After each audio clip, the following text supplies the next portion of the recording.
थांबा. जर तुमची रास मिथुन असेल तर पुढील 2 मिनिटे हा व्हिडिओ चुकूनही स्किप करू नका. कारण गेल्या काही दिवसात तुमच्या घरात किंवा तुमच्या आजूबाजूला काही अनाकलनीय घटना घडायला सुरुवात झाली आहे. रात्री अचानक जाग येणे, घड्याळात वारंवार 11:11 दिसणे किंवा मनात एक अनामिक भीती आणि उत्सुकता निर्माण होणे. मिथुन राशीच्या लोकांनो, हे सगळे केवळ योगायोग नाही. ब्रह्मांड तुम्हाला ओरडून ओरडून एक मोठा संकेत देत आहे. कारण या वर्षाची निर्जला एकादशी तुमच्या आयुष्यात एक असा भयानक आणि चमत्कारिक भूकंप घेऊन येत आहे, ज्याची तुम्ही स्वप्नातही कल्पना केली नसेल. तुमच्या कुंडलीत तब्बल इतक्या वर्षांनंतर एक असा दुर्मिळ राजयोग बनत आहे, जो तुमच्या गरिबीचे आणि त्रासाचे कुलूप एका रात्रीत तोडू शकतो. नोकरीत मोठी संधी, व्यवसायात प्रचंड पैसा आणि नात्यांमध्ये एक मोठा खुलासा होणार आहे. काय होणार आहे आणि काय नाही या निर्जला एकादशीला तुमचे नशीब कसे पालटणार आहे याचे संपूर्ण गुपित मी आजच्या या व्हिडिओत उघड करणार आहे. पण नशिबाचा हा महाखुलासा ऐकण्यापूर्वी जर तुम्ही विष्णुदेवांचे खरे भक्त असाल तर आत्ताच्या आत्ता या व्हिडिओला लाईक करा, चॅनलला सबस्क्राईब करा आणि खाली कमेंट बॉक्समध्ये जय श्री हरी विष्णू लिहायला अजिबात विसरू नका. कारण तुमचे एक कमेंट तुमचे नशीब बदलण्यास कारणीभूत ठरू शकते. चला तर मग थेट जाणून घेऊया की या निर्जला एकादशीच्या महासंयोगाचे मिथुन राशीच्या जीवनात नेमके काय घडणार आहे. मिथुन राशीच्या लोकांनो, सर्वात आधी हे समजून घ्या की ही निर्जला एकादशी तुमच्यासाठी इतकी खास का आहे. ज्योतिषशास्त्राच्या अतिशय सूक्ष्म गणितानुसार या एकादशीच्या दिवशी तुमच्या राशीचा स्वामी बुधदेव हा स्वतः तुमच्याच राशीत सूर्यासोबत विराजमान होऊन बुधादित्य राजयोग आणि भद्र महापुरुष योग निर्माण करत आहे. त्यातच नक्षत्राचा अधिपती आणि चंद्राची स्थिती तुमच्या कुंडलीतील 9व्या म्हणजेच भाग्यस्थानाला आणि 11व्या म्हणजेच लाभस्थानाला थेट ऊर्जा देत आहे. याचा सरळ अर्थ असा की गेल्या अनेक वर्षांपासून जे ग्रह तुमच्या विरुद्ध चालत होते, ज्या ग्रहांमुळे तुमचे प्रत्येक काम शेवटच्या क्षणी बिघडत होते, ते आता नतमस्तक होऊन तुमच्या सेवेसाठी सज्ज झाले आहेत. पण लक्षात ठेवा, जेव्हा एवढी प्रचंड दैवी ऊर्जा एकाच दिवशी सक्रिय होते तेव्हा ती सांभाळणे प्रत्येकाला जमतेच असे नाही. कारण याच ऊर्जेवर तुमच्याच जवळच्या एका व्यक्तीची वाईट नजर आहे. कोण आहे ती व्यक्ती सावरून यावरून मी व्हिडिओच्या मध्यभागात एक असा मोठा पडदा उठवणार आहे जो ऐकून तुमच्या अंगावर काटा येईल. निर्जला एकादशीच्या आधी आणि नंतरच्या काळात निसर्ग तुम्हाला 3 मोठे संकेत देणार आहे. जर तुम्हाला यातील एकही संकेत मिळाला असेल तर समजा तुमचा भाग्योदय निश्चित आहे. पहिला संकेत, अचानक तुमच्या घरात किंवा अंगणात चिमण्या, पक्षी किंवा कावळ्यांची वर्दळ वाढणे. विशेषतः पिण्याच्या पाण्याच्या भांड्याजवळ त्यांचे वारंवार येणे हा पितृदोष मुक्तीचा आणि भगवान विष्णूंच्या आगमनाचा थेट संकेत आहे. दुसरा संकेत, स्वप्नात पांढरी गाय, पाण्याचे मोठे कारंजे किंवा एखादे जुने मंदिर दिसणे. जर तुम्हाला नदी किंवा समुद्राचे पाणी स्वप्नात दिसले असेल तर समजा तुमच्यावरील आर्थिक संकट कायमचे संपणार आहे. आणि तिसरा संकेत, घरात अचानक तुळशीचे रोप अधिक हिरवेगार होणे आणि घरात एक वेगळाच सुवास दरवळणे. पण मित्रांनो, हे संकेत जितके शुभ आहेत तितकाच एक अशुभ संकेतही तुमच्या आसपास घुमत आहे. जर तुमच्या घरातील पाण्याचे नळ वारंवार टिपकू लागले असतील किंवा पाण्याचा अपव्यय होत असेल तर महालक्ष्मी तुमच्यावर कोपली आहे हे समजा. या एकादशीला हा दोष कसा दूर करायचा हे मी पुढे सांगणार आहे. आता वळूया तुमच्या आयुष्यातील सर्वात मोठ्या चिंतेकडे, पैसा, करिअर आणि व्यवसाय. मिथुन राशीच्या लोकांनो, गेल्या काही महिन्यात तुम्ही प्रचंड मानसिक त्रास सहन केला आहे. मेहनत मी करतो आणि फळ दुसऱ्यालाच मिळते अशी तुमची अवस्था झाली होती. नोकरीत, राजकारण, व्यापारात अचानक आलेली मंदी यामुळे तुम्ही खचून गेला होतात. पण निर्जला एकादशीच्या सूर्योदयानंतर तुमच्या कुंडलीतील कुबेर स्थान सक्रिय होत आहे. नोकरी करणाऱ्या जातकांसाठी अचानक एका मोठ्या बदल्याची किंवा पदोन्नतीची सुवर्ण संधी चालून येईल. कदाचित तुम्हाला अशी एखादी ऑफर येईल ज्याची तुम्ही कधी अपेक्षाही केली नव्हती. जे लोक व्यवसायात आहेत त्यांना अडकलेले पैसे परत मिळतील. एखादी जुनी गुंतवणूक ज्याला तुम्ही मृत मानून विसरला होतात ती अचानक तुम्हाला प्रचंड मोठा परतावा देऊन जाईल. आता वेळ आली आहे त्या सर्वात मोठ्या खुलाशाची, ज्याचा इशारा मी व्हिडिओच्या सुरुवातीला दिला होता.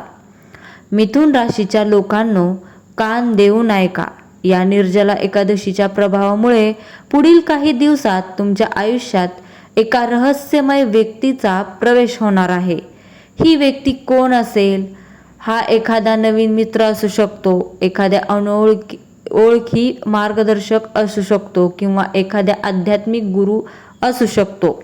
ही व्यक्ती जेव्हा तुमच्या आयुष्यात येईल तेव्हा सुरुवातीला तुम्हाला तिचे महत्त्व कळणार नाही, पण तिच्या एका गुप्त सल्ल्यामुळे, तिच्या एका वाक्यामुळे तुमच्या करिअरची थांबलेली गाडी अत्यंत वेगाने धावू लागेल. जर तुम्ही कर्जबाजारी असाल तर ही व्यक्ती तुम्हाला त्यातून बाहेर पडण्याचा अचूक मार्ग दाखवेल.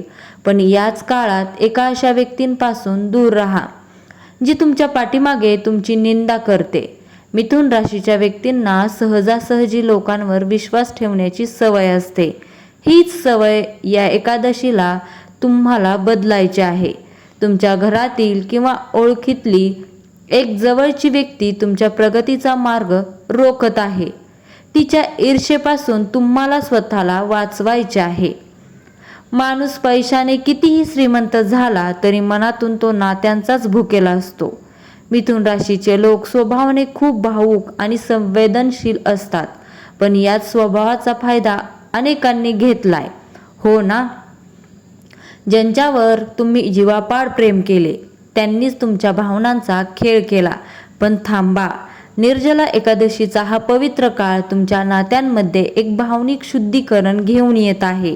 जर तुमच्या वैवाहिक जीवनात गेल्या काही काळापासून दुरावा झाला असेल, संशयाचे भूत घरात नाचत असेल, तर या एकादशीला एक चमत्कार घडणार आहे. तुमच्या जोडीदाराच्या मनात अचानक तुमच्याबद्दल कमालीचा आदर आणि प्रेम निर्माण होईल. प्रेम संबंधांमध्ये असलेल्या लोकांसाठी हा काळ अंतिम निर्णयाचा असेल. जर तुमचे प्रेम खरे असेल तर लग्नाचे योग जुळून येतील. पण जर एखादी व्यक्ती तुमच्या आयुष्यात केवळ स्वार्थासाठी आली असेल तर या काळात तिचा खरा चेहरा अत्यंत नाट्यमयरित्या तुमच्या समोर येईल आणि ब्रह्मांड त्या चुकीच्या व्यक्तीला तुमच्या आयुष्यातून कायमचे बाहेर फेकून देईल. निर्जला एकादशी हा केवळ व्रताचा दिवस नाही, तर तो ऊर्जेचा महास्रोत आहे.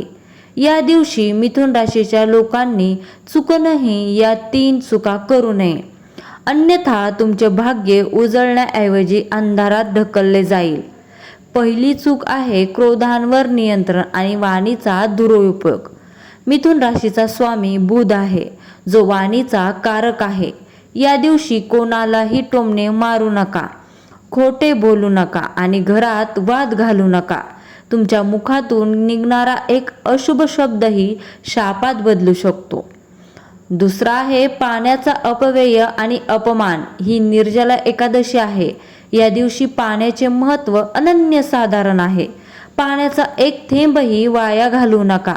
जर तुमच्या दारावर कोणी तहानलेला माणूस किंवा प्राणी आला तर त्याला पाणी दिल्याशिवाय पाठवू नका. तिसरा आहे तामसिक भोजन आणि नकारात्मक विचार. या दिवशी घरात पूर्णपणे सात्विक वातावरण ठेवा. मनात कुणाबद्दलही सुडाची किंवा मत्सराची भावना आणू नका. हा बदल एका दिवसात होणार नाही. निर्जला एकादशीपासून सुरू होणार हे काळचक्र पुढील 30 दिवस तुमच्यावर कसा प्रभाव पाडणार आहे याचे हे अचूक टाइमलाईन नीट समजून घ्या. अनाकलनीय घटना. एकादशीच्या पहिल्या दिवसात तुम्हाला आर्थिक क्षेत्रात अचानक हालचाली जाणवतील. जुनी अडकलेली कामे वेगाने मार्गी लागतील. आरोग्यामध्ये सुधारणा होईल. पुढील 21 दिवस अपेक्षित यश आणि विजय. 21व्या दिवसापर्यंत तुमच्या नोकरी किंवा व्यवसाय एक मोठा करार किंवा मोठी जबाबदारी तुमच्या खांद्यावर येईल. समाजात तुमचे नाव आणि प्रतिष्ठा वाढेल. पुढील 30 दिवस नव्या वर्षाची, नव्या आयुष्याची पहाट. 30 दिवस पूर्ण होता होता तुमच्या लक्षात येईल की महिन्याभरापूर्वी तुम्ही ज्या विवंचनेत होतात त्यातील 80% समस्या आता संपुष्टात आल्या आहेत. जर तुम्हाला हा महायोगाचा 100% लाभ घ्यायचा असेल तर निर्जला एकादशीच्या दिवशी मिथुन राशीसाठीचे अत्यंत गुप्त आणि प्रभावी उपाय नक्की करा. पहिला उपाय मंत्र साधना. एकादशीच्या दिवशी सकाळी किंवा संध्याकाळी तुळशीच्या माळेचे ओम नमो भगवते वासुदेवाय या महामंत्राचा किमान 3 वेळा माळा जप करा. जप करताना समोर गाईच्या तुपाचा दिवा लावा. विशेष दान. मिथुन राशीसाठी महादान. मिथुन राशीच्या लोकांनी या दिवशी एका मातीच्या माठात स्वच्छ पाणी भरून त्यात थोडे गंगाजल आणि खडी साखर टाकून तो माठ सोबतीला एक हात पंखा आणि खरबूज किंवा आंबा एखाद्या गरजू व्यक्तीला किंवा ब्राह्मणाला दान करावा. या दानाने तुमच्या कुंडलीतील बुध आणि राहूचे सर्व दोष जळून खाक होतील. तुळशीची सेवा. संध्याकाळी तुळशीपाशी दिवा लावून 11 प्रदक्षिणा घाला आणि तुमच्या मनातील इच्छा विष्णूचरणी व्यक्त करा. माझ्या प्रिय मिथुन राशीच्या मित्रांनो, शेवटी मी एक अत्यंत महत्त्वाची आणि गंभीर गोष्ट सांगू इच्छिते. हा जो निर्जला एकादशीचा महासंयोग आहे ना, तो प्रत्येक मिथुन राशीच्या व्यक्तीच्या आयुष्यात सारखाच चमत्कार करेल असे नाही. हा चमत्कार फक्त आणि फक्त त्याच व्यक्तींच्या आयुष्यात घडणार आहे ज्याचे मन स्वच्छ आहे, जी प्रामाणिकपणे कष्ट करत आहे आणि जिला मी सुरुवातीला सांगितलेले ब्रह्मांडांचे संकेत मिळत आहेत. जर तुमचे मन ईश्वरी शक्तीशी जोडले गेले असेल तर हा काळ तुमच्यासाठी सुवर्ण काळ ठरणार आहे. निसर्गाने तुमच्यासाठी दारे उघडली आहेत. आता पाऊल पुढे टाकणे तुमच्या हातात आहे. स्वतःवर विश्वास ठेवा, विधात्यावर विश्वास ठेवा. तुमची वेळ आता सुरू झाली आहे. जर तुम्हाला हा व्हिडिओ मनाला भिडला असेल तर कमेंट बॉक्समध्ये जय श्री हरी विष्णू लिहायला अजिबात विसरू नका. व्हिडिओ जास्तीत जास्त शेअर करा. भेटूया पुढील एका नवीन आणि रहस्यमय व्हिडिओमध्ये. तोपर्यंत धन्यवाद. हरि ओम तस्स. श्री स्वामी समर्थ. जय जय स्वामी समर्थ.